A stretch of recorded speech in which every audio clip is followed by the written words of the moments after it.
সবসময় একই রকমভাবে মাংস রান্না করে খেতে খেতে একঘেয়েমি এসে যায়। এভাবে একদিন করে দেখুন, সত্যি দারুণ খেতে হয়।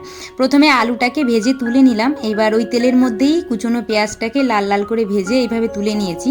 ফোড়নে তেজপাতা, গোটা গরম মশলা, শুকনো লঙ্কা আর গোটা জিরে।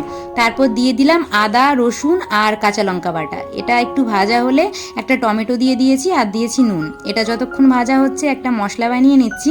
2 চামচ ধনে গুঁড়ো, 1 চামচ জিরে গুঁড়ো, 1 চামচ কাশ্মীরি লঙ্কা গুঁড়ো আর 1 চামচ হলুদ গুঁড়ো।